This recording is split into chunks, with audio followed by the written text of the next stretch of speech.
Now, Brian Kelly did give an update on Caden Durham. And this is, I believe, very relevant because Durham, bum ankle. Brian Kelly said not a high ankle. He told us that on Monday, but here was the update Wednesday morning.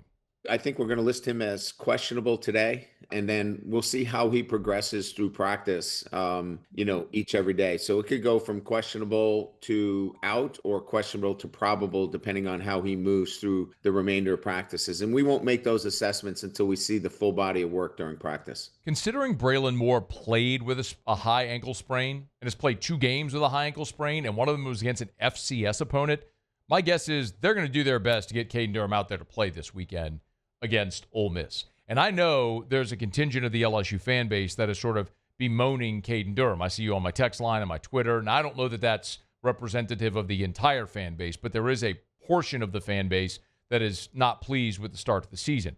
Now, Durham is averaging over 4 yards a carry. He's got a couple of touchdowns, but he's got 52 rushing attempts. For context, the next most rushing attempts is Juwan Johnson with 16. That's 46 fewer rushing attempts than Caden Durham through 4 games. Like, he is by far your bell cow, your best back. And I'd like to remind you as well that last year against South Carolina, when you couldn't get anything going, you were losing, it was Caden Durham as a true freshman who picked up the ball, and you don't win that game without it. And then, by the way, he gets hurt against South Alabama, dislocates a couple of toes, and plays the rest of the season with a friggin' plate in his foot just to get out there with his team. So if you're poo-pooing Caden Durham right now because you don't like the way the running game has looked through 4 games, shut up. Okay? Shut up. Got a large sample size of him last year as a very good, competent, capable SEC running back. He was the betting favorite to lead the league in rushing this year, and he'll get on track. Sometimes you got to be patient. There's a lot of things that have gone wrong with the run game at times. Some of it's missed blocks. Some of it's missed bad vision, missed holes. There's a lot of stuff there. You hope they get going. Now, if he's not available, I think it's a fascinating conversation because you have Juwan Johnson, you have Harlem Berry. Caleb Jackson only has 6 rushes for 6 yards so far through 4 games. He is just not effective. And you saw, I think, on Saturday where he was effective when he took that screen pass and he got about a 3 or 4 yard running head start and he trucked the linebacker. That's where I think he's effective, when he gets a running start. He is a one cut and get upfield guy. If he has to dance around, which a lot of LSU running backs are having to do right now, it's not very effective.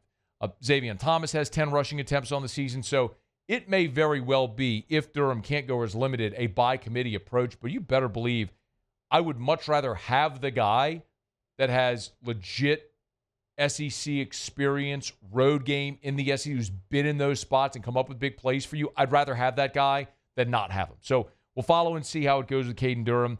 The big difference, as I alluded to, Braylon Moore playing on the high ankle, and we talked about it the week that Braylon was injured. It's a big difference with an offensive lineman and a skill guy, because with a lineman, man, you could just take that thing high and tight, you give them a shot if they need it, and they can just go live in a phone booth.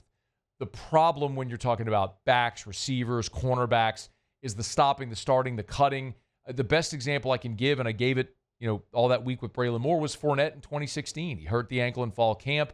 They got him right to go against Wisconsin. He re-injured it. He missed a month, came back, played for about a month, re-injured it, sat out, came back against Florida, never played again, only played 7 games that year. So it's one of those things, man, with those guys that stop and start and cut, the agility of the skill guys, where it can be a little more complex. So I think that's one that's certainly worth watching, because you're talking about an Ole Miss defense that is dead last in the SEC in rush defense. And they have been susceptible, not necessarily to the 5 and 6 and 7 yard gash. It's been the 2 yard, the 1 yard, the 2 yard, the 40 yard. It's the big play, which, oh, by the way, that's the thing LSU's done really well, is hit the big play. And that's what Ole Miss has given up. So I think those opportunities are going to be there for LSU in the run game this weekend. Maybe not consistently, but the big plays will certainly be there. We'll continue to follow as Brian Kelly meet with reporters after practice on Thursday, and we'll get that designation for how the progress is going for Kaden Durham. Hey, thanks so much for watching. Please leave your comments. I love to interact, and be sure to hit the red subscribe button below.